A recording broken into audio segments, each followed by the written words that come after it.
അതാണ് കേരളത്തിലെ ഇസ്ലാമിക മതവിശ്വാസികളോട് CPM ചെയ്ത കൊടും ചതി.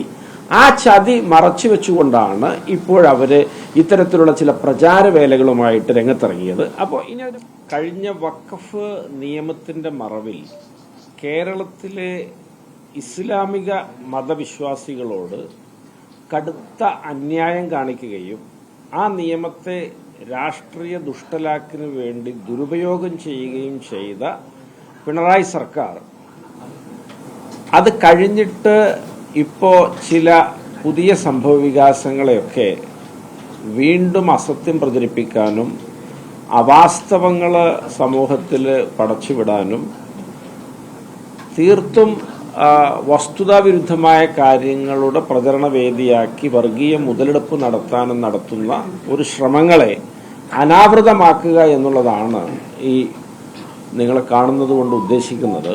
ഇവിടെ പ്രതിപക്ഷ നേതാവ് ശ്രീ പിണറായി വിജയൻ ഉൾപ്പെടെയുള്ള ആളുകൾ ഇന്നലെ മലപ്പുറത്ത് വന്ന് വ്യത്യസ്ത വിഭാഗങ്ങളിലെ ആളുകൾ എന്ന മട്ടിൽ ചില ആളുകളെയൊക്കെ പങ്കെടുപ്പിച്ചുകൊണ്ട് നടത്തിയ ചില വാചാടോപങ്ങളുടെ പൊള്ളത്തരമാണ് നമുക്കിവിടെ ഒന്ന് വിശദീകരിക്കണമെന്ന് താല്പര്യപ്പെടുന്നത്. ഞാൻ നിങ്ങളോട് ആദ്യമായിട്ട് ഈ വഖഫ് ബില്ലിന്റെ ഒരു നാൾവഴികളും കേരള വഖഫ് ബോർഡിന്റെ ഒരു വസ്തുതകളും ഒന്ന് നിങ്ങളുടെ മുമ്പാകെ പറയാൻ ആഗ്രഹിക്കുന്നത്, 2024 ആഗസ്റ്റ് മാസത്തിലാണ് പാർലമെന്റിൽ വഖഫ് ബില്ല് അവതരിപ്പിക്കുന്നത്. 2024 ഓഗസ്റ്റിൽ. 2024 ഡിസംബറിലാണ് കേരള വഖഫ് ബോർഡിന്റെ കാലാവധി അവസാനിക്കുന്നത്. 2025 ഏപ്രിലിലാണ് രാഷ്ട്രപതി ഒപ്പിട്ട് വഖഫ് നിയമമാകുന്നത്. അപ്പോൾ നിങ്ങൾ ആലോചിക്കണം, 2024 ഡിസംബറിൽ കേരള വഖഫ് ബോർഡിന്റെ കാലാവധി അവസാനിക്കുന്നു, 2025 ഏപ്രിലിൽ വഖഫ് ബില്ല് നിയമമാകുന്നു.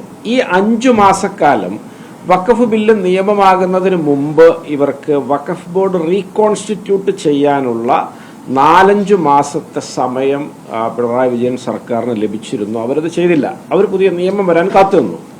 തുടർന്ന് 2025 ഡിസംബർ മാസത്തിൽ സുപ്രീം കോടതിയിൽ ഒരു വിധിയുണ്ടായി. കാരണം ഈ നിയമത്തെ ചലഞ്ച് ചെയ്തുകൊണ്ട് വ്യത്യസ്ത സംഘടനകളൊക്കെ ഡസൻ കണക്കിന് ഹർജികൾ സുപ്രീം കോടതിയിൽ കൊടുത്തു. സുപ്രീം കോടതിയിൽ നിന്ന് 2025 ഡിസംബറിൽ ഒരു വിധിയുണ്ടായി. ആ വിധി ഹർജിക്കാരുടെ വാദങ്ങൾക്ക് പ്രതികൂലമായിരുന്നു, അല്ലെങ്കിൽ മുസ്ലിം സമുദായത്തെ പ്രതിനിധീകരിച്ച ആളുകളുടെ ആർഗ്യുമെന്റ്സിനൊക്കെ പ്രതികൂലമായ വിധിയായിരുന്നു.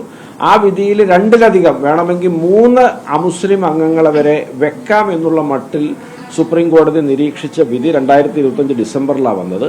അത് കഴിഞ്ഞ് 2026 ആ വിധിയും വന്നു കഴിഞ്ഞ് 2026 ഫെബ്രുവരിയിലാണ് കേരള വഖഫ് ബോർഡ് കോൺസ്റ്റിറ്റ്യൂട്ട് ചെയ്യാൻ പിണറായി വിജയൻ സർക്കാർ മുന്നോട്ട് വന്നിട്ടുള്ളത്. അപ്പോൾ ഈ കാലഗണനയാണ് നിങ്ങൾ കൃത്യമായിട്ട് ശ്രദ്ധിക്കേണ്ടത്.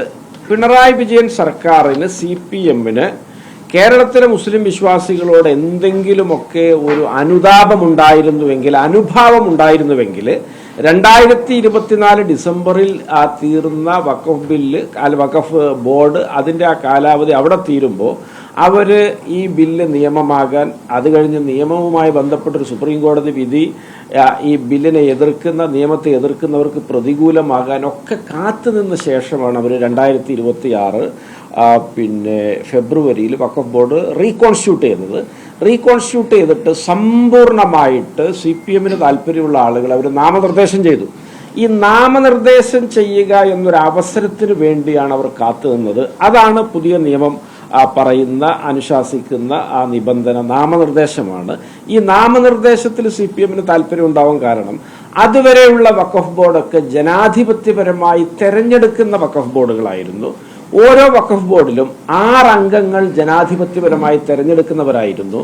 MLAമാരുടെ പ്രതിനിധികളായിട്ട് 2 പേരെ തെരഞ്ഞെടുക്കാറുണ്ട്, മുത്തവല്ലി പ്രതിനിധികളായിട്ട് 2 പേരെ തെരഞ്ഞെടുക്കാറുണ്ട്, MP-യുടെ പ്രതിനിധിയായിട്ട് ഒരാളെ തെരഞ്ഞെടുക്കാറുണ്ട്, അതുപോലെ തന്നെ ബാർ കൗൺസിലിലെ മുസ്ലിം അംഗങ്ങളിൽ നിന്ന് ഒരാളെ തെരഞ്ഞെടുക്കാറുണ്ട്. അപ്പോൾ ഇങ്ങനെ 6 പേരെ തെരഞ്ഞെടുത്ത് മുൻകാലങ്ങളിലൊക്കെ വഖഫ് ബോർഡ് സംഘടിപ്പിക്കുമ്പോൾ ഈ 6ഉം CPMന് താല്പര്യമില്ലാത്ത ആളുകൾ വരാറാണ് പതിവ്. അപ്പൊ അങ്ങനെ വരുന്നൊരു സാഹചര്യം ഒഴിവാക്കാൻ തങ്ങളുടെ ഇംഗിതമനുസരിച്ചുള്ള ആളുകളെ വെക്കാനുള്ളൊരു സുവർണാവസരം ഈ മോഡി സർക്കാരിൻ്റെ പുതിയ വഖഫ് നിയമമാണ് എന്ന് CPM മനസ്സിലാക്കിയിട്ടാണ് CPM ഇത്തരത്തിൽ അവരുടെ ആളുകളെ മാത്രം കുത്തി നിറച്ചൊരു വഖഫ് ബോർഡ് കോൺസ്റ്റിറ്റ്യൂട്ട് ചെയ്യുന്നത് ഈ 2026 ഫെബ്രുവരിയിൽ.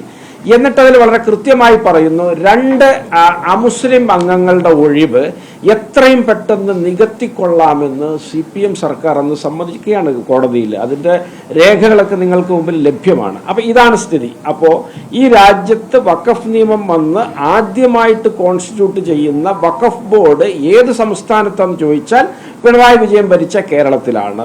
അവർ എന്തുകൊണ്ട് ഈ നിയമമാവുന്നതിൻ്റെ മുമ്പ് തന്നെ കോൺസ്റ്റിറ്റ്യൂട്ട് ചെയ്യാനുള്ള സാഹചര്യം ഉണ്ടായിട്ടും അത് ചെയ്യാതെ കാത്തിരുന്നതെന്ന് ചോദിച്ചാൽ, നിയമമാവുമ്പോഴാണ് തങ്ങൾക്ക് താല്പര്യമുള്ളവരെ നിയമിക്കാൻ കഴിയുള്ളൂ. അതാണ് നിയമം പറയുന്നത്. BJPയുടെ ആ ആശയത്തെ അതേപടി പകർത്തി നേട്ടം കൊയ്യാമെന്ന CPMന്റെ ദുഷ്ടലാക്കാണ് ആ നിയമം വരുന്നതിന് മുമ്പ് തന്നെ കാലാവധി കഴിഞ്ഞ വഖഫ് ബോർഡിന്റെ കോൺസ്റ്റിറ്റ്യൂഷൻ അവർ വൈകിപ്പിക്കാൻ കാരണം. അതാണ് കേരളത്തിലെ ഇസ്ലാമിക മതവിശ്വാസികളോട് CPM ചെയ്ത കൊടും ചതി. ആ ചതി മറച്ചു വെച്ചുകൊണ്ടാണ് ഇപ്പോഴവർ ഇത്തരത്തിലുള്ള ചില പ്രചാരവേലകളുമായിട്ട് രംഗത്തിറങ്ങിയത്. അപ്പോൾ